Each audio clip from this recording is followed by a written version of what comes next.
Karen. Clive Taylor, President of the Hollywood Historical Society. Terry Cantrell, Chair of the Historic Preservation Board, so he knows a lot about historic preservation. You've been doing that for how long? 20 years. About 20 years. So we put together about 500 slides for you guys to look at today. So I hope you're comfortable. Nobody's getting out of here in the next 5 hours. So we'll just jump right into it. And the first slide is about the benefits of historic preservation. And there's a lot of them. And a lot of people don't realize that there's so many benefits to historic preservations. But if you, this is from our city's own words about the benefits of historic preservation. And you want to talk about the creation of the Historic Preservation Board? Yeah, thank you, Clive. I will. The first slide was actually put together right around the time that our historic ordinance was created. And I'll just briefly review how and why that was created. The state of Florida created a program in 1986 called the Certified Local Government Program, CLG program for short. What a CLG does, it gives a municipality like Hollywood the opportunity to create a historic ordinance, historic districts, and to review historic related projects in those districts. We created our historic district based on the CLG we happened to got in 1986, in 1995.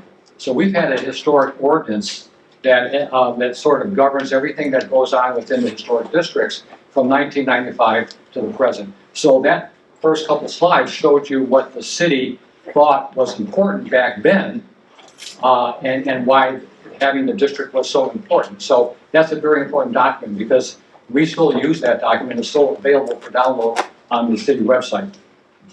So part of the historic ordinance was to create historic guidelines, and they're basically design guidelines.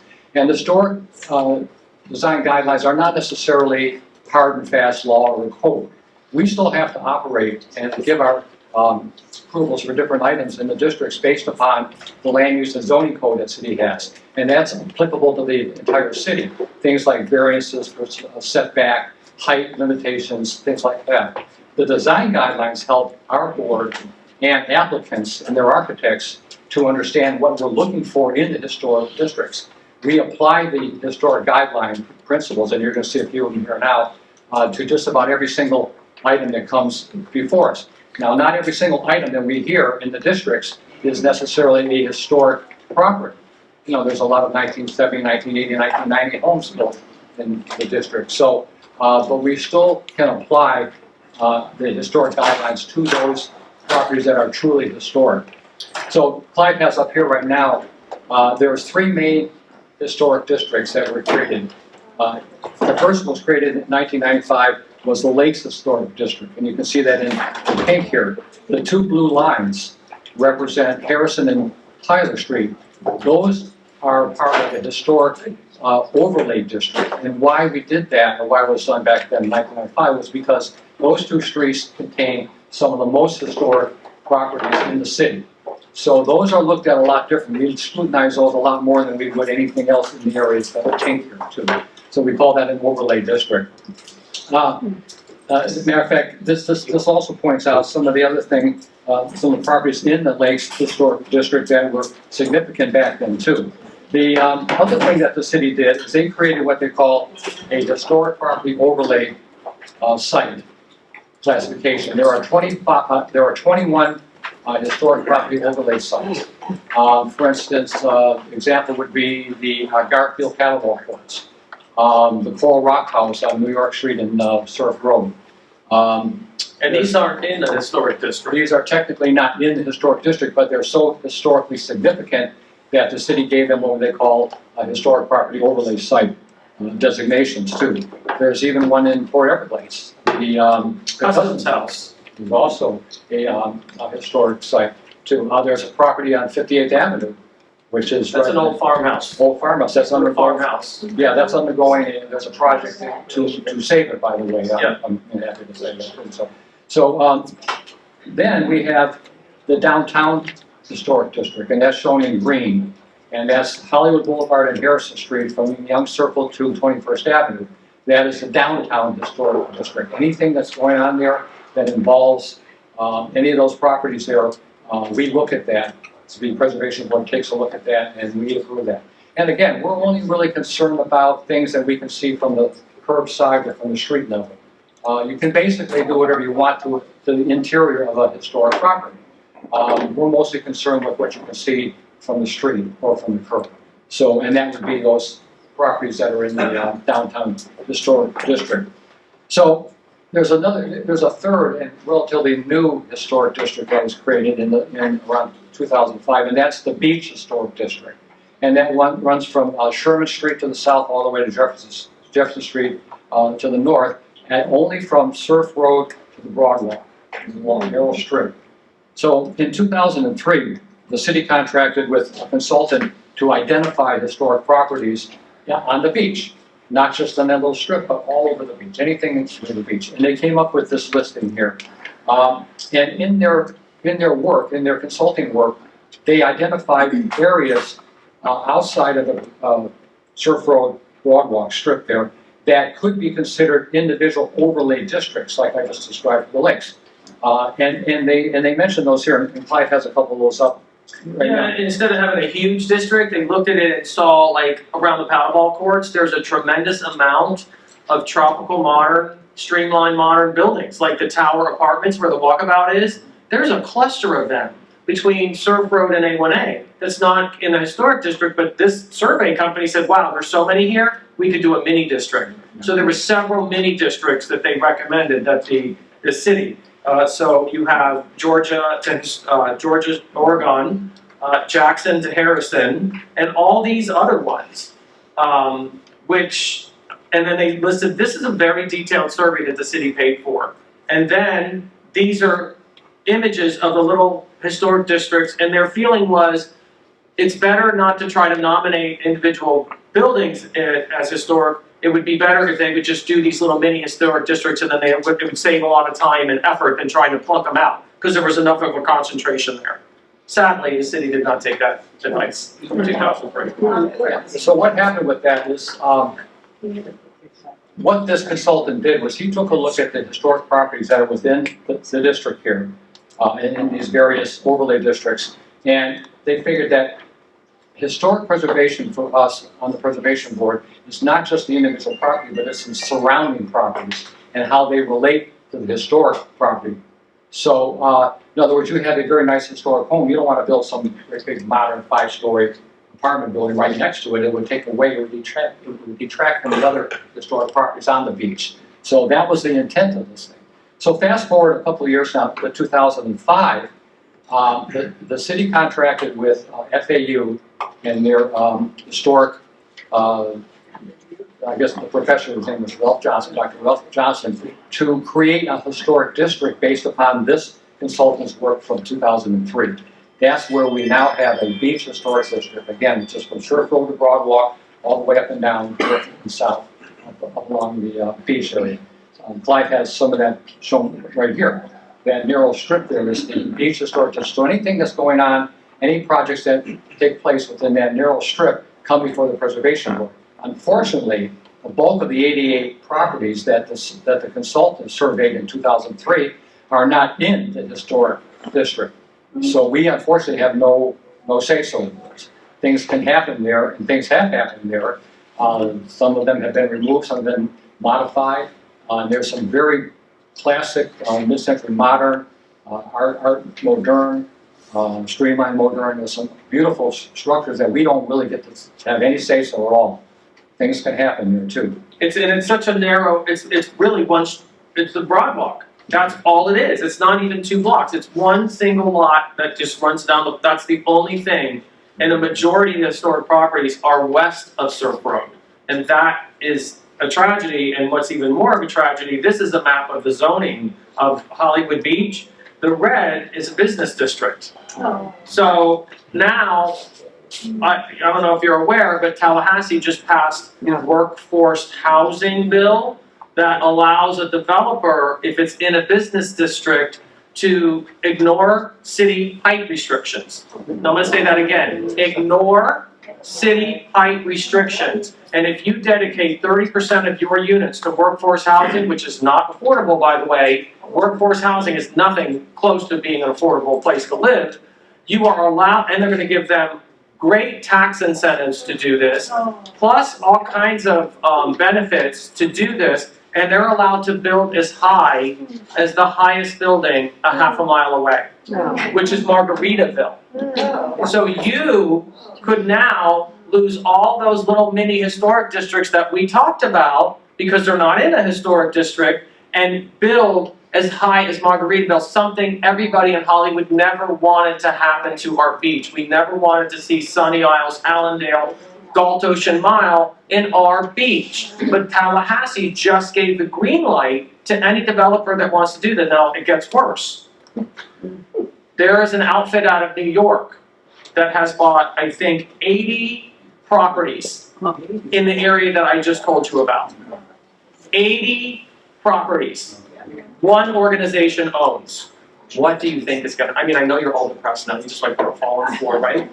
I mean, what, is it time to raise the white flag? I don't know, I mean, what could we do about that and try to repeal the ordinance? I mean, the bill that they passed? I don't know, but it's not looking good.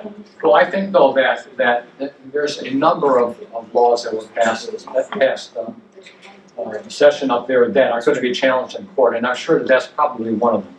We're very, very fortunate that one bill that did not get heard at the very last day, because they ran out of time, was the historic property. Anything along the beach that's historic was going to lose its designation, and the developer could do whatever they wanted to. That apparently did not even get voted, so that would be dodged the bullet there. All of South Beach Yeah. could be erased because they would have to bring it up to FEMA standards. And St. It would Augustine. all of a sudden be not structurally sound because it's below the floodplain or whatever. And so that would have given the green light to tear everything down in South Beach. And It almost passed.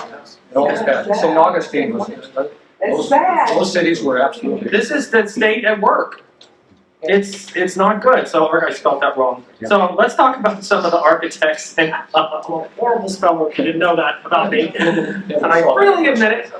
So if you talk about what historic preservation, you're talking about the architects of significance from the period that Hollywood was being developed, and one of the first ones was Martin Luther Hampton. He was responsible for the beach casino, the bathing casino that was on Johnson Street. It was an incredible structure, the floor apartments right across the street from the old country club on Polk and 17th, which happily has been bought and somebody like refurbished this whole building. It's incredible. It looks just like that now, except the windows are different. Another one, Rubish and Hunter, was a huge architectural firm that Joseph Young handpicked from Indianapolis because Carl Fisher was there, and Young was in Indianapolis at the same time, and Young had his office on Monument Circle, which is where Rubish and Hunter's offices were, and Carl Fisher was using Rubish and Hunter in Miami Beach, so he would use Rubish and Hunter too, and they did a lot of the early buildings in Hollywood in the Spanish Mission style architecture, including Joseph Young's home was a Rubish and Hunter design, and this home actually still looks exactly like this. It hasn't had one addition or really any modification. I used to have the account to kill the bugs at this house, believe it or not. And I would go in there and open the windows. The original hardware and wood frame windows in this house. It's unbelievable. It's an Airbnb now, unfortunately. Bayard Lukens was a streamlined modern architect. He was the architect of the Hammerstein House where we're housed. You can see how the lines of the homes are getting away from Spanish Mission, and we're getting into that modern 40s and early 50s age. You get into the 50s, you've got Cedric Stark and Kenneth Spry. Kenneth Spry was the architect of my home. It's an incredible design. He was very well known at the time and kind of about forgotten when he passed away. But he did the Entrada Hotel, the second bandshell that had that like Art Deco curve. Remember the bandshell in the circle? Yeah. That was Kenneth Spry. He did the Hollywood Theater on Washington Street, so he was a busy guy. Igor Polvitsky, he was huge. I think he actually did a building in Havana. It might even be the Riviera Hotel. And he was a big modern, mid-century modern. It's Miami Beach stuff too. Yeah, Miami Beach too. He was very, very well known. So and then Klaus Moberg, this home's still standing on North Lake Drive. So We had some rock star architects in Hollywood, and that's also what makes historic preservation so important, is that they were good style and design, and you want to keep that because that period's gone. We don't build like this anymore. We build these gigantic cubes. These are a representation of what, was being built at that time. And Charles Reed, he's another one. You can see the post and beam construction on that lower right-hand picture. That's very, if you've ever been to Palm Springs, that's exactly what you see in Palm Springs quite a bit, that type of architecture.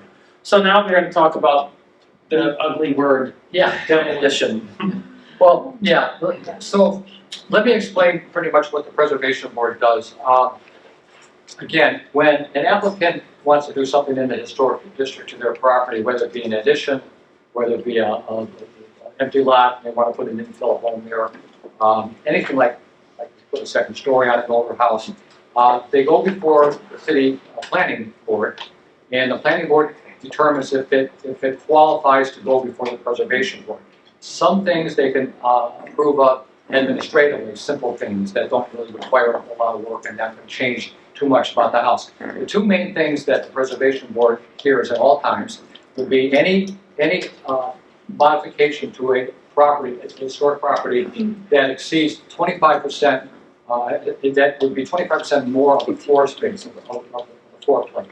And also, most importantly, anything that would alter the facade or what we see from the street side, what we see from curb side. So once a applicant goes before the planning board, and the planning board says, okay, this is a big dollar item, it's going to change the footprint greatly, you're going to have to go before the preservation board. They put together a package that consists of architectural plans, engineering studies, and unfortunately, a lot of these properties are either, it's too expensive to do the addition because FEMA now requires everything to be raised up. Very difficult to raise up a 1930 home. I mean, that's very, very hard to do. FEMA, since I've been on the board for 20 years now, FEMA has, we've only been able to get 2 FEMA variances. FEMA is very, very difficult to do it because, remember, FEMA and how high we have the buildings now is directly related to your property insurance, your flood insurance. So it's very, very difficult to get a FEMA variance. We did 2 of them.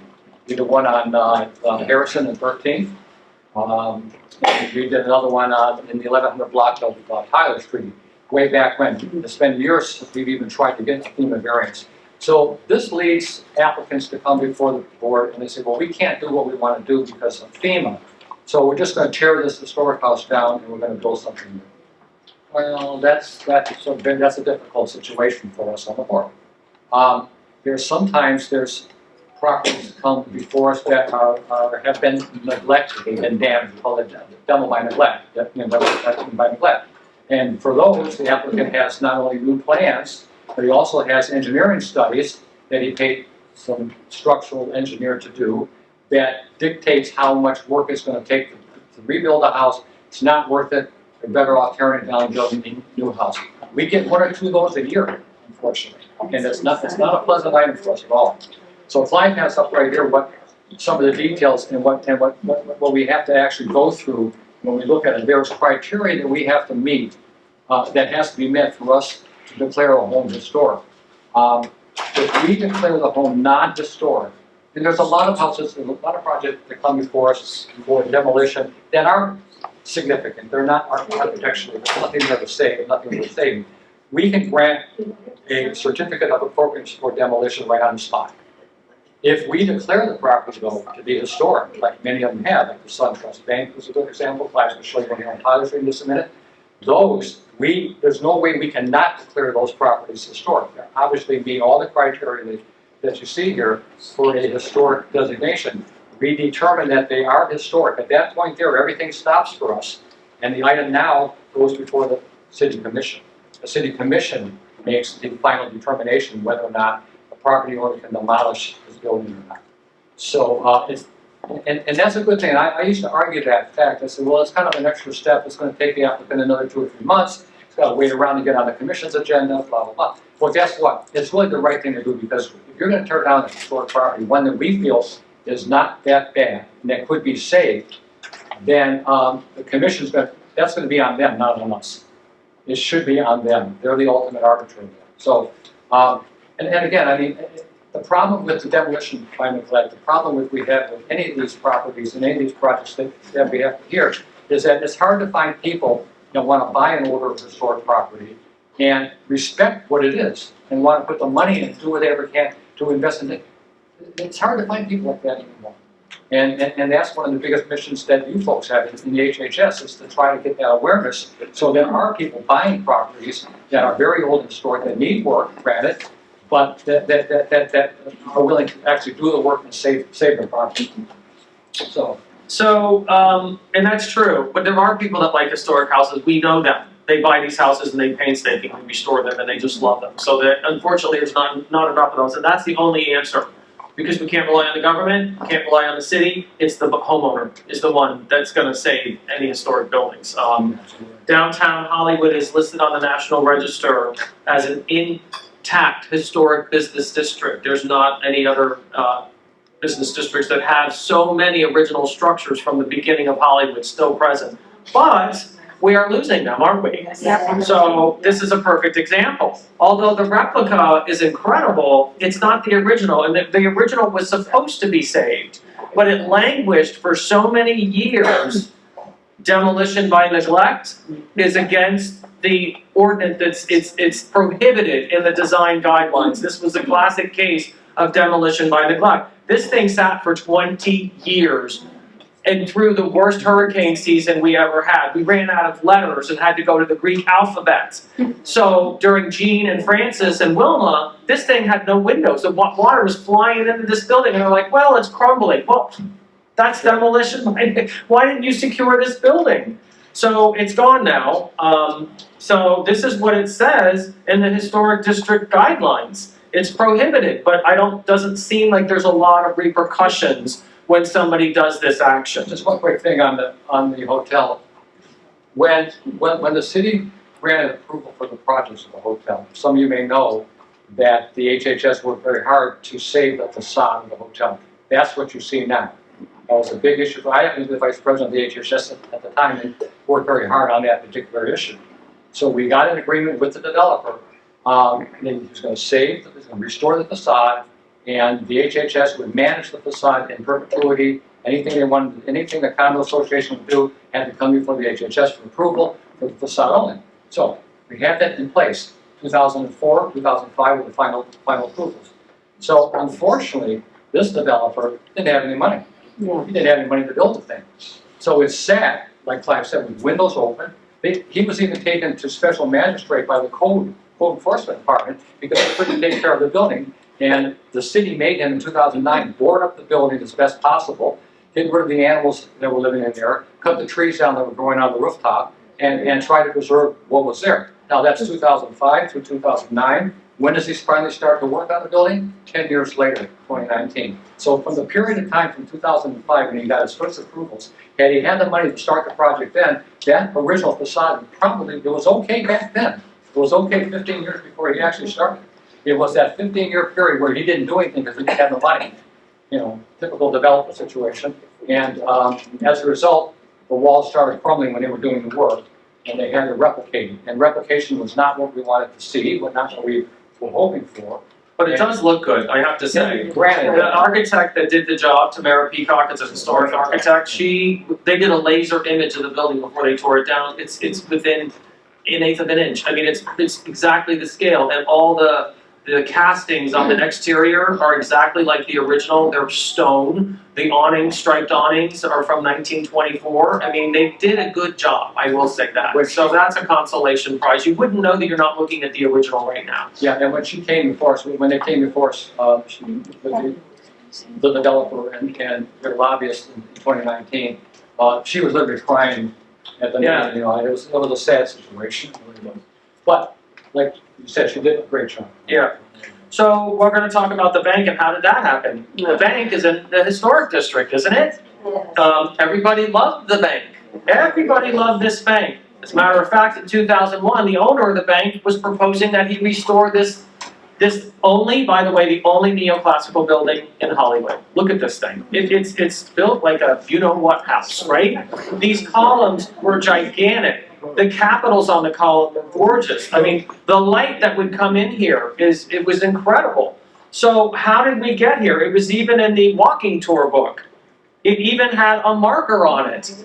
I mean, and then the first clue that something may be going awry is if you look at the picture on the left, you will see the marker disappeared. This happened well before anybody knew what was going on. We're like, wait a minute, Karen first noted, she goes, where's the marker on the bank? I'm like, what are you talking about? Gone. They ghosted us. We're like, what happened to the marker? Can you please? Nobody ever responded to our query on the marker. So then we realized the guy, instead of restoring this, was wanting to demolish this historic building. And of course, it goes to the Historic Preservation Board of the city, where they 100% said this building is completely historic. Every member, and when they did that, the city gives them guidelines. If you're going to declare it historic, state the guidelines from our code book that you are going to use. And each one of them had. I mean, it was a classic case of the system working. It was like five out of 8, I think. Of the criteria. So it met almost all the criteria. So then it goes before the city commission, and all but one commissioner voted to demolish it. All but one. I mean, and there was I did a lot of outreach, I did a lot of education, I spoke, and I'm like, so they started making up these funny things. The first thing they said was there was no plaque there. Somebody actually said that in public. And I'm like, are you kidding me? So all you gotta do is go to Google 1 year ago, Street View, and there it is. I'm like, you gotta be kidding me. And then, you know what the plaque says? There was no plaque, there's a record. It was dedicated by the city and us. You know, I mean, these things that were being said, and the mayor. So this is what we got there instead. Yep. And then the guidelines also say scale and massing in a historic district. This is completely out of scale and mass with our downtown historic district. And I told the developer, I love this building. It's actually a very nice building, not in my historic district and at the expense of our first bank. This building was so important. It was, Joseph Young built the bank. Joseph Young was president of the bank. Joseph Young had his offices there. The bank financed a lot of the early building in Hollywood, and it was the longest continuously operating bank site in the county. It always stayed a bank. It never closed. So the criteria was through the roof. So some of us banked there for years. So Yes. So there was so many things that were said that columns were gone. They said, well, the columns are gone. I'm like, no, there's a hollow box around the column. I mean, they threw out anything on the wall and nothing really stuck. And even the lawyer said, well, we're going to have to raise the floor elevation because FEMA won't let us do that. Well, you're not in a flood zone. You don't have to do that. And I said to her, what about Whiskey Tango, which is now Twin Peaks? They're not doing a thing. Their floors, well, I don't know what's going on down there. I said, well, I'm telling you what's going on down there. You know, nobody, but so we lost it. So here's another example of a house. This is on Tyler Street in the Lakes. This was a Rubish and Hunter house.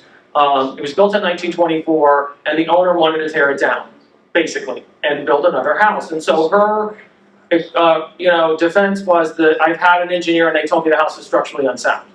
And so that's it. So then it goes to the Historic Preservation Board. What did you guys decide on? Well, so we took a look at this. I've been watching this house for many, many years. These folks were living in this house too prior to their item coming before us. Yeah, she said it was structurally unsound, but they were living in there. Living in the house too.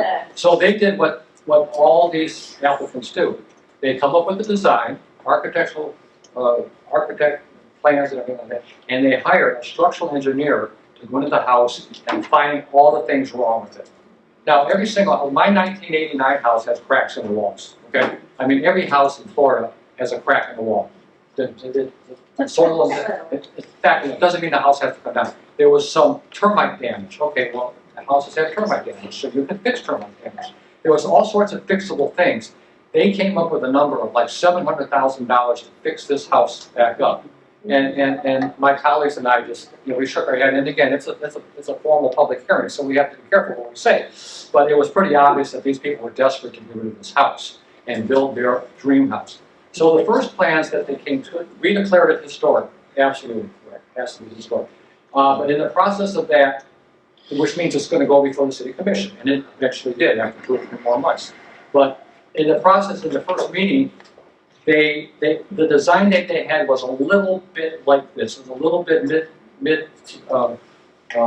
Mediterranean revival, we call Medrev, a little bit of Medrev, a little bit of classical stuff too. we made them go back and change more of it to make it look more like the original house. Not necessarily replication, because it was still a little bit different, but we made them actually go back and do that. So the final product, which you're gonna see in another couple of years when it's done, is gonna look a little bit like this. It's gonna, the window shape, the, some of the curvilinear nature, some of the archway and all that, that's gonna be there. We also made them put a plaque that's gonna be mounted on the front, on the fence, by the front walkway, that states what this house was and where it came from. Well, you should just use the plaque that's on the house right now. I hope they Exactly. say that, because there was a historical marker on the house. Yeah. I work at the house right next door to this. Yeah. They have destroyed that whole big property. You wouldn't believe all of the mountains that they put in. I went there last week, the water was this deep where they put the pylons in the ground. It's either the sea level or they hid water somewhere. Well, the water's only a foot deep in that part of Hollywood. Because How they, much is the ground? You can just I'm dig a hole and I'm go there swimming. I'm there once high. a week and they've taken, the houses they're putting in there is 3 times the size of what. this Yeah, house that's the whole purpose. They want a bigger house. Yeah. But there's just 2 of them. Yeah, that's, He's probably 90 years old and she's in her early 50s. yeah. We just went Sunday morning this morning, and there was a couple living in a 40,000 square foot house. 2 people. That's what people want. They want bigger houses. What big house was it? So, there's the site today. That's the site now. This house is a very beautiful Rubish and Hunter design with the original stucco and spiral columns on it. And this is what they proposed that they're gonna do to this house. This side of the side coming for. This is the billboard in front of the house. So you've got this, and they want this. That, which do you like, this Yeah. or that? I mean, many. So demolition by accident. We actually have had cases where people went, oops, sorry, accidentally tore the house down. I'm not kidding. So once they do that, once again, the repercussions aren't that bad. They get a fine and then they don't get a demolition permit because they did it already, so they got to retroactively get a demolition permit, but the city will be stricter with them going forward because of what they did. This was a house at 1051 North Lake Drive. It was a Charles Reed house. It was a beautiful house. The owner's contractor mistakenly believed that the city issued him a demolition permit when in fact it was an interior demo permit, clearly on the application. But that was, they ended up tearing the house down. It went unnoticed for quite a while, believe it or not. And they actually were moving forward with the process, and I believe the city didn't even catch that they had tore the house down. Actually, What happened with that exactly? so Lynn and I take walks throughout the neighborhood. We have numerous routes. We have a 2-mile walk, fast walk every morning. And one of the routes takes us by South North Lake Drive. And we walked by this house, and I saw the contractor sign. It's a contractor, quite frankly, that's done quite a bit of historic work in the city.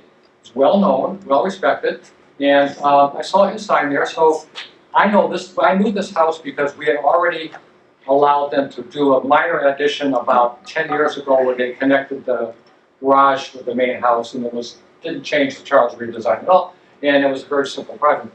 So and all of a sudden I see the sign, I thought, okay, we're gonna do something. A couple weeks later we walk by, and there's 5 walls left.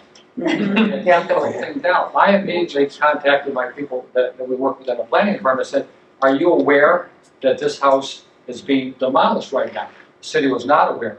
When they got back to me, and I looked it up too, because you can look up any building permits that are online, very, very simple. All you need to have is a folio number of the property. And so I looked it up and I see that permits were issued for interior work. They're going to rebuild a kitchen. This contractor, who was very good, I always thought, started tearing down the walls, the exterior walls of the house. Well, whoa. The city immediately ran out there, put a stop order on the project, informed them and the owners that this is a major problem. The contractor says that he has his permit. He doesn't have the right permit. He has the wrong permit, the wrong type of permit. This started a whole process that took over a year of going through the front. The item finally came before us, and even though there's only 4 or 5 small walls left, it was still the footprint of the Charles Reed house. The slab was still there. The property was still there, and we declared it historic. We made them go before the city commission. We were not going to give him permission to take the rest of it down. We were going to make the the city commission give them that permission. And at the hearing, I got up and spoke. I said, this is a terrible situation that happened here. You have no choice. There's nothing more to say. You have to grant the demolition permit. And the city did that too. The point here is that the initial design that they had, that they showed us at our first hearing, was hideous. I said, there's no way. All we do is we defer to the city, and if the city grants the demolition permit, which they did, the item comes back to us for the final design of the replacement project. So they had time to fix what they had showed us at the first meeting, and they did, and they not replicated it, but they had a lot of the features, that mid-century modern features that Charles Reed would have used back then in the final design. However, it's been sitting, it's Vacant, nothing's over a happening. year, nothing's happening with them. The folks that own it live in, I think they're renting a house somewhere in the lakes. Yep. So they're still here, and I don't know what the future is of that property. Doesn't look like it's limbo. So I keep talking about demolition by neglect because it could be happening again. This is Elsie John's home. This is on Tyler Street, Harrison Street. Harrison. And it was sold, and it's sold a couple times, I believe. And it's getting fined now. That's classic demolition by neglect. I mean, and this is against our code. So I mean, I don't know why the city doesn't enforce that part of the code, that they're not allowed to do this. Yeah, it's, again, it seems that a lot of people, a lot of applicants, a lot of developers live by the natural mantra that it's easier to ask for forgiveness than it is to ask for permission. And that's what a lot of the situation is. We'll just go ahead and we'll do the bad thing, and then, oh well, we'll just pay a fine, and that'll be that, and we'll just move on. And this is why we lose these properties. But I think Miami Beach is much stricter than us, and they force you to recreate what you neglected. They make you rebuild back the original house if you do that. So that kind of curtails it. We don't have the teeth that other cities have in that One thing that came out of that Charles Reed property that we just looked at, there was a instruction from the city commission to city staff to pursue a penalty for doing what their builder did, what the contractor did. Come up with something, some retroactive, some penalty or fine that would discourage a contractor and an applicant from just going ahead and knocking it down and asking for forgiveness. What's like a dollar figure? But that's what we have to, so staff, I know, and I've been I've been following this with our staff, but I'm gonna be diligent about that. I'm gonna follow through with that and make sure that they come up with something that they propose and put before the city commission that'll alter our land use and zoning code, so if you do something bad like this, it's gonna cost you. It should be just rebuild it, like the Miami. I mean, that could be an alternative too. That's Hutchinson Hotel. Everybody know this building? It's at 404 North 17th Avenue. It's an incredible building built by Harry Hutchinson, who was on the original committee to incorporate the city of Hollywood in 1925. He was very involved. This hotel is still standing, and we were worried it was going to be demolished until we got word that they were applying to the CRA for a grant to restore this thing.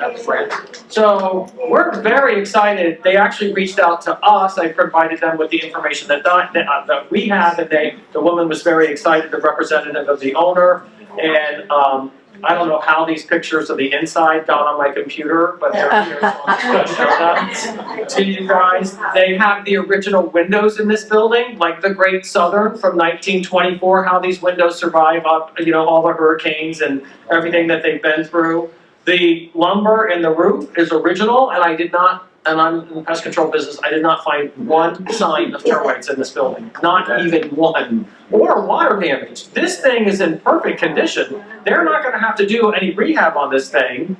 The floors are in very good shape. They took the floor out, that's actually the subfloor, but look at the timbers in the roof. And they had the original tubs. Whoever was living in this building, I think there's 50 rooms, they had the original tubs and toilets and sinks. I mean, this thing was a gem. Look at the cabinet above the sink. That's original with and all the doors, and that's the lobby. So you walk in the front door, and then it's a long building, and the floors are multi-level in there. It's really, and that's the old mail for the people that live in the building. Look at that. It's incredible. So we've been following this. This is going to come before the HPB because there's some things that the staff wants us to look at and approve. One thing though is the seriousness of the owner of this property is evident in the fact that they went and got an ADA variance. They do not have to put an elevator in this building. Yeah. Now I know that may sound, oh well, it's remained with that. How do people get? Well, the It's fire been there for 100 years without an elevator. There was stairs, the fire escape stairs that Clive just showed on the photograph. That's how they're going to get ingress and egress when they have to for an emergency. But I thought that was very, very simple because it's very rare to get an ADA. But whoever granted it, I guess the state, realized and appreciated the significance of this historic building enough to give them an ADA variance. And this is also designated historic, even though it's not in the historic district. Right. Because it's one of those overlay properties that Terry was talking about. And if you look at the walls, the interior walls, you can't make that plaster anymore. Nobody knows how to do that. That's from 1924. The people that did that, you can't do it. They tried to do it on the Great Southern, it's not the same. Not the same. If you look at Joseph Young's house, that rough stucco, and the other one that I just showed you that they're gonna put that addition, that's the kind of stuff. So let's talk about what's still standing. I know, listen to you guys. Ugh. We don't know. We just don't know. And I met with the architect of the owner, the developer that bought it, and he tells me that he wants to save all of it. At the expense of some really big towers somewhere near the property. So, of course, we knew that there would have to be some new component to this historic structure. We're not opposed to that. We're just, how high are you talking about is what we really want to know. The garage is not cooperating. There's the garage, the parking garage next door. They will not sell. They own the land in front of the hotel and on the side of the hotel.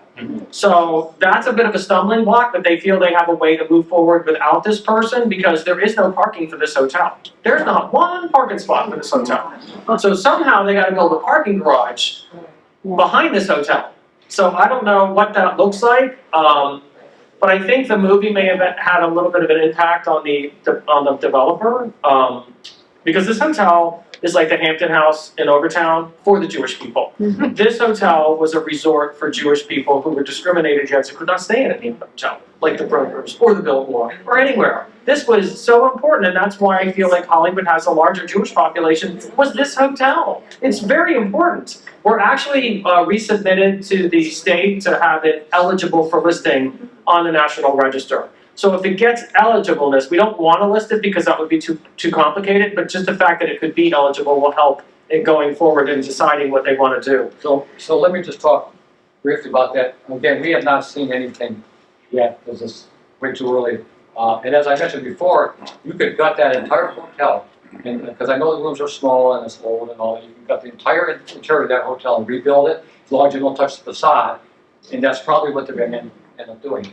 But gosh, maybe 10 or 12 years ago, the developer of the Positano project down by Sharon Street, 21A, he tried very hard to do something with this. He was faced with trying to get all 4 different ownership parties, the hotel, the timeshare, to talk. He couldn't do it. But he actually showed us plans, and I think I shared it with you, Clive, one time, of a 14-story tower that pretty much matched the tower that was built to the south of the hotel property, and it would be sitting where Tyler Street is now on the north side of the hotel. They would vacate Tyler Street and give that property to him to build this thing, and he would have redeveloped the interior of the hotel. I was this is great, this is wonderful. You're not going to do anything with the hotel. You can restore the hotel, and you can have your 14-story tower. It's going to be about the same size as the other one, maybe a couple floors taller. I don't care about Tyler Street. Give it to him and do it. It never happened. It never happened. So, but since then, everybody wants to go bigger and taller. Yeah, that's the problem. On the barrier island. And the reason they finally were able to get everybody to sell, it was such a complicated ownership because the first floor was sold years ago to somebody else and it became a deeded separate property within the building. Then the second floor was sold to somebody else. It also became a deeded separate property, and the second floor owned the air rights to the hotel. And then you had millions of timeshares, which everybody owns a week, right? And then you had condos. So even the city owned a couple of those timeshares. Yeah, I mean, the ownership structure was classic textbook case not to unity of title was completely impossible. If you look up impossible unity of title, that hotel is there. So, you know what changed everything was Champlain Towers collapsed. So the people that lived in there said, oh my God, we are looking at, because the building is 100 years old, you know buildings have to have a 40-year inspection, right? Do you know that this building never had a 40-year inspection?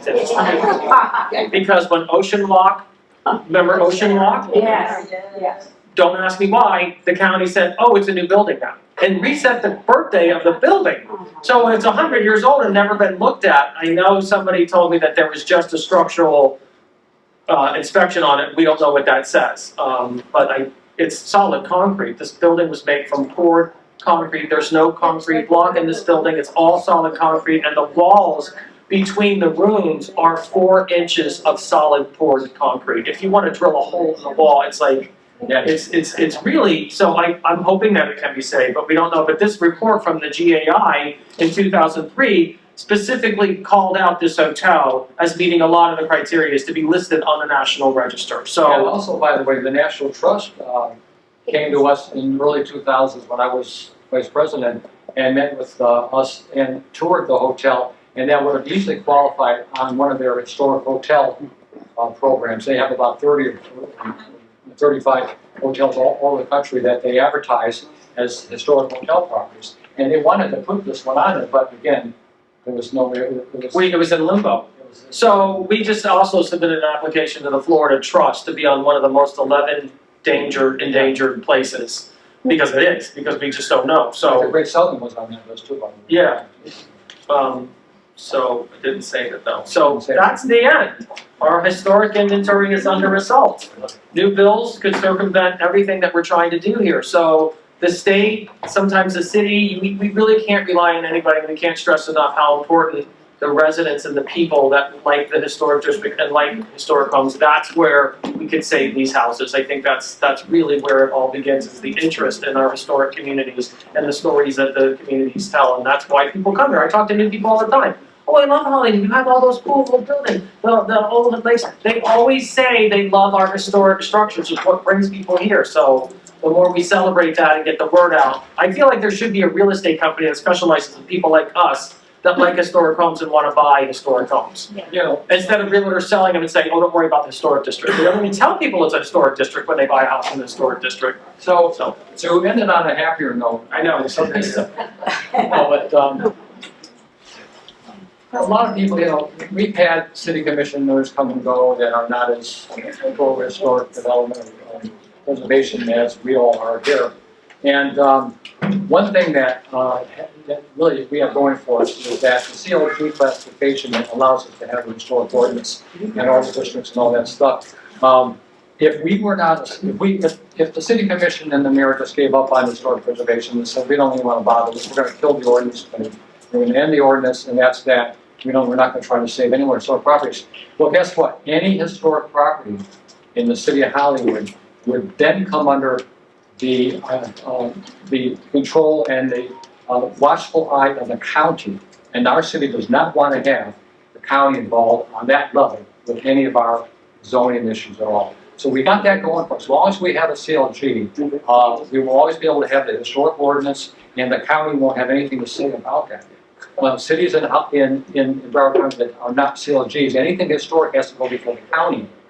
And that's something that our city does not want. So I think we're going to be safe as far as having the historic ordinance and the districts and the work that I know that I do with my colleagues on our board. So that's the good news. We don't have to necessarily worry about it going away anytime soon. We do have to worry about individual properties going away.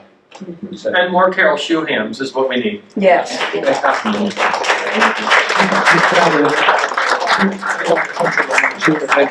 Sure. Yeah. Questions? This is sort of like relevant, but it isn't. I was coming out of Publix on Friday, and a woman stopped me with a petition. She said, would you please sign it? And I said, well, I'd like to read it first. And she said, they're groups and they're buying up any properties along 46 because they want to demolish everything that they can, homes, anything like that, to build high-story structures. Plus, the golf course. I don't think it was the Emerald Hills that they were talking about. I think it was the small one on, what is it, it was torn down, it like goes, the expressway goes over it and it goes into like Sunset. the lake. Sunset, That's yeah. not near 46th Avenue. You might be talking about 26th Avenue. Yeah, but then they also said along 46, all along there, It's far from Sunset. like, I think it's like 46 along where Sheridan is, down those homes along there. They want to rezone them. Oh, they are. And if there's so many homes bought along there, then the developers can tear them down and build whatever they want. Is that true? I think if you own like 6 houses or 5 houses or something on a block, what do you know about this? Frankly, nothing. I mean, I know quite a bit about Sunset, but frankly. What about Sunset? Let's start there. Yeah, well, just so you know, I mean, it was very difficult to get, what we call residential zoning, which is called RS zoning in the code book. Very difficult to get that changed into something else, especially something deep into a historic, a residential neighborhood like 46th Avenue. That would really be difficult. And Sunset is gonna be open space. It's gonna be like a stormwater retention nature area. Yes. They're not, the city paid a lot of money and they can't build on it now because it was bought for that purpose. Right. So it's never gonna be developed. What about Emerald Hills? That's another The story. golf course, well, what can Well, we? the golf course, that project is moving forward. The developer who owns the golf course is going to refashion some of the holes, and I know there's a lot of controversy about that. It doesn't come before the preservation board, so I won't have it really not necessarily, but I've been following it, and I happen to play the golf course. It's a very difficult golf course, a great golf course. And the owner who owns the golf course is very cognizant of how important this golf course is. But he is a developer, and developers develop, right, and they want to make the money. So, but he's battling some of the other condo associations that are in the area that don't want another building, and they're low-scale buildings, they're 3 or 4 story, and it's not big high-rise, it's nothing like we're dealing with on the beach. So it's probably going to pass. I can't predict, but he's going to have to satisfy a lot of the neighbors, his neighbors that own all the condo associations and homeowners associations that are in the Hills area. He's going to have to make them happy, because if not, it's already been ugly, and it'll just continue to get ugly. But I predict it's probably going to pass. Okay, I have one other question. A lot like Hollywood Hills now, that area, we are 50 years and older. Yeah. What actually determines a historical home? And That's a good point. Thank you for that, because we didn't mention this earlier. The National Park Service declared many, many years ago that, because they sort of oversee the federal historic preservation efforts and sort of the guidelines. And they stated many, many years ago that anything over 50 years old could be considered historic. Mm-hmm. Now that means that your 50-year-old Hollywood Hills house could be considered historic. But there's a lot of other reasons, a lot of other things that have to happen before that would happen. One would be it would have to be architecturally significant. For instance, in Hollywood Hills right now, there's a handful of Charles Reed's houses. We just saw one house here. So there's quite a few in Hollywood Hills. They're over 50 years old, and they are architecturally significant and historically so because they were designed by Charles Reed. So, but the average post-war, we call them post-war modern style architecture in Hollywood Hills is not historic. And so applying a 50-year rule really doesn't work. If Hollywood Inc. built it, it's probably not. Because they had one rubber stamp and it's like the same floor. And there's a million of them. They have 4 models. So they're looking for uniqueness and association with a person or an event. So it could be a plain Jane house, but a famous person lived there. That would make it historic. The area that's at 46th and Sheridan, where that Italian restaurant in the corner and the Winn-Dixie, is that all coming down? Not the lighthouse, again, it's not in the preservation, the historic district, I wouldn't. Because one of my neighbors works at that restaurant, and they have 2 more years left on their lease because they said they're gonna tear the whole complex down and build condos there. Every time you turn. Let me get Kat first. Kat. We can't hear, with other people talking, we didn't even hear what she asked. Oh, I'm sorry, What was your question? And the 46th and Sheridan. 46 and Sheridan. Sheridan. There's a shopping center and word on the street is they're tearing it down. You tell it's true. I'll just repeat the question. Okay, thank you. I thought it was the Sheridan. Yes, Kat? I'm wondering what ordinances and/or zoning changes could we make going forward to add additional protections to, let's say, the beach? You said before there were those individual districts on the beach. Could those ever be brought back, or it's done? Is there anything we could do going forward to give additional protection? Couldn't the city create a mini historic district like the recommendation from, and they're more important now because that was 20 years ago. You're 20 years into the future, now they're even more important. Yeah, but I absolutely, and the climate for that type of thing right now in our city and our city commission, unfortunately, is not favorable for that type of thing. Yeah. You need 4 more Carroll If we had a different city, if we switched out one of them, right now I think we might have 3 in our favor. If we were to get one more, what could be passed going forward? Yeah, you could definitely look at that again. I mean, right now, to get the overlay, those, we would call those overlay districts, you know, historic, you would have to get, you'd have to get 4 votes for sure. Right. You'd have to get staff to agree to push forward. You'd have to deal with owners of those properties that may not want that. And not every single owner of all of these properties in those little overlay districts want to be considered historic. A lot of people are afraid of that. A lot of property owners are afraid of that designation. Well, we can't do anything if it's historic. That's wrong. That's right. We don't deny anything, hardly. If anything, if we have a problem with a particular item that comes before the preservation board, we're just not going to deny it outright. We're going to send them back to the drawing board. We're going to say, this doesn't fit the design guidelines, or you know, we don't think you need a variance here. Come back with something different, and next month they come back with a different plan. So, but generally speaking, most property owners on the beach don't want the district. So now you got to deal with that. If you could get, if they realize the protections involved by being part of an overlay district, maybe it would change. It would take a major promotional campaign, advertising campaign, educational campaign by city and the staff, and even the HHS to make that happen. And there's advantages. You can get a 20% income tax credit on a historic building that you own and you restore and keep. And I think they just added more incentives for that kind of thing. So, but I think that the profit from developing is still greater than those savings, unfortunately. So the Hollywood Beach Hotel, they have to get 4 out of 7 commissioners to agree to the demo? That I'm not certain, because a land use change does not require supermajority, 5 of the 7 votes. So, and that would require a land use change, because you're going from, well, you're adding high density residential. It's all of 13-1 all over again. Really, basically, it is. You're changing the land use designation from beach resort 25, which is 25 units on the beach resort, which can have commercial, residential. It's a mix, so like a mixed bag kind of zoning designation, to pretty much strictly high density with a lot more units that are allowed there now. So I'm not really sure how that, Kat, I really don't know how that would work. I mean, it would take quite a bit of zoning, finagling to make that happen. The one good thing about the Historic Beach Hotel, we didn't mention this before, is in the historic district designation, in the description that's law, in our zoning code, it describes the beach district as running from Sherman to Jefferson, Broad Walk to Surf Road, and including the Hollywood Beach Hotel, period.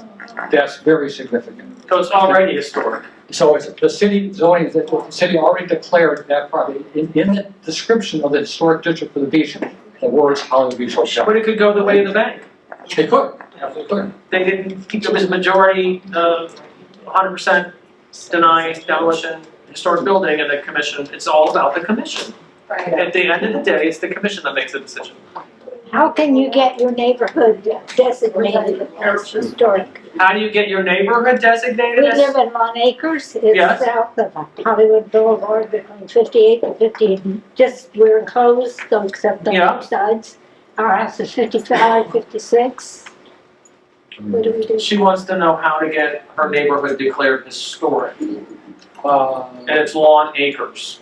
Oh, lawn acres. Lawn acres could, again, if you had enough people in lawn acres, a majority obviously, and I don't know how the city would treat that, but for instance, if you want a parking program on your block, you have to have 65% of your neighbors agree to it.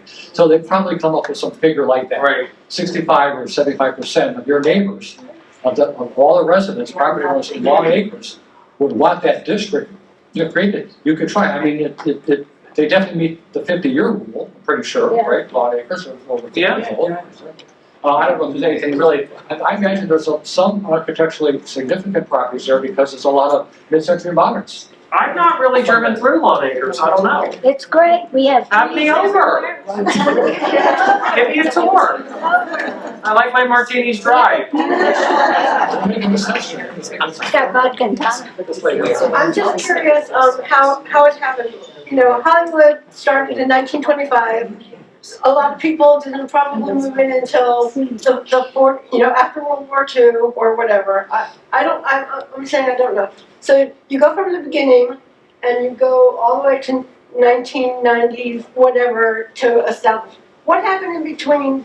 Did a lot of houses that would have been historical have additions built and Actually, place? Hollywood's over 100 years old because it started in 1922. Population went from a few thousand to 20,000 by 1925. So there was a lot of people living here. What happened before historic preservation came in vogue? We lost a lot of buildings. We did. The Hollywood Beach Country Club, the Villa Hermosa, the Hollywood Beach Casino. Train a lot station. of buildings were But lost. are there houses that are kind of original but all of a sudden have a two-story Many, garage? many. Yeah, that's a shame.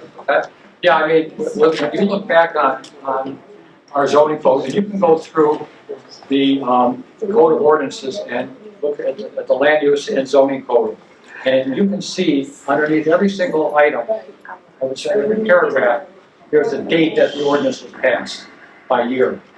And you can see that a lot of our zoning codes are relatively recent, like 90s, 2000s. So anything prior to that, it was a little Wild Western. I mean, in the 50s, 60s, and 70s, you could pretty much do anything you wanted. You know, and it's only as the city got bigger and more responsible people started running the city that they realized that we're much better off creating zoning code that's going to protect certain things or make it difficult for certain things to happen without heavy scrutiny. So that's the problem. Go ahead. I would just like to say one thing publicly, and I don't care who's here in the room that hears it, but even nowadays, to this day, the city of Hollywood permitting and code are crap because I live in Parkland, Hillcrest. What the developer did was take the two golf courses and built this monstrosity. I like my home and my family likes them, but the first 244 exterior doors that they got COs on did not meet Florida building code. So everything that they built from November of 2017 until October of 2019, when a person that I know in code finally rose high enough in the ranks that he put his foot down and stopped issuing COs, every house had every exterior door, whether it was garage, front, or back, every door did not fit Florida building code. Well, I got good news. We have a new city manager. Yeah. Probably know what's going on in City Hall or not, but and he's a city manager that's been here off and on. He was here. He was actually director of development services back in the 90s, so he's has a good background in planning and zoning. And he's reshuffled the deck in the planning, the building department, which is good because it needs. I mean, we people still complain about how long it takes to get a permit or inspections once you started a project and all that stuff. So that's the good news. The other good news too is that our commission isn't totally adverse to historic preservation because our beloved Carol Schuman, District 1 Commissioner, was able to get the city or college to approve going for a more extensive historic property survey in all parts of the city, not just in the lakes. It takes money to do that, so the city applied for a $50,000 grant and got it late last year. We spoke at the Preservation Board with the consultant that's going to do the first in a series of these surveys. It happens to be for South Lake. It's still within the historic district, but there's areas of South Lake, south of Hollywood Boulevard to Washington Street, that were never really surveyed very well. So that's the first segment. They're going to work their way into Parkside. Parkside neighborhood, by the way, in the Siskovich plan, Siskovich was a consultant that did the downtown rezoning plan back in 2005 and 6 and 7. He recommended that certain parts of Parkside become a historic district because there's so much historic architecture there. Which I have a problem. The city is going to survey an area that was developed in the mid to late 50s, South Lake, and they got the first neighborhood that was ever developed, which is Parkside, that's under assault right now. There's buildings, they're tearing down stuff. It's never, ever been surveyed, and the first homes ever built in the city are in that neighborhood, but they go to the, Well, I mean, that, but they should have went to Parkside first. yes and no. The problem is that we already have a district created in 1995 that has never had a complete survey. That was the mentality. I brought that up. I thought that's a very good point. But the promise here, but again, there are people that live in Parkside that don't want a historic district. So now you have that problem. You know, so it's not just us getting the city to do something that we want them to do. It's the people that own the properties are going to So want us to do there's it. two civic associations in Parkside, which is ridiculous. Where's Parkside? South of Hollywood Boulevard between Dixie and Fennel. So one civic association doesn't want anything to do with historic preservation, and they don't want to be a historic district. The other civic association does. So I go to the seat, I'm like, which association do you listen to for advice? The one that you want the answer from, or the one that you don't want the answer from? And one civic association has 60, 70 people, they have meetings all the time. The other one is Zoom. Yeah. And nobody goes. Nobody does. That's the anti-preservation one. I like you guys at Emerald Hills. It's a done deal. Apparently it's been sold. What is that? Emerald Hills, she said it's been sold. And Well, the original plan had two 10-story buildings going up. One further north and one midway. And now, actually, a lot of people live in it. And so now it's down to one 4-story building and another building that will be large. That's the one. Yeah, we don't know, we're more historic. Yeah, I haven't seen the final golf course plan from that developer yet. What we saw a couple of years ago, we did a couple of Zoom meetings with him. I was president of the council of civic associations, so we had him come on, and all the civic associations looked at his plans during the COVID a couple of years ago. And it was 4 or 5 buildings. They were smaller in scale, 3 and 4-story buildings. He was going to have to chop off some of the golf course and rearrange some of the holes. But it was going to be a championship 18-hole golf course. One particular condominium right off of 46th Avenue in Cherokee was very opposed to it. Maybe that's the reason there too. But from what I understand, they just had another Zoom meeting a couple of weeks ago, and it was a good meeting from what I did not attend, so I can't say for a fact. And apparently it's going to be one larger building on 46th and one 46th smaller one lower 4-story. Well, that still has to get approval by the city commission. That's not a done deal by any means, but I think that the commission is going to be friendly to him because he's a developer and people develop and the commission likes developers. So, for anybody else, because we're gonna wrap it up. Done. Anybody have any other questions? I'll allow one more question. Okay, good. Thank you.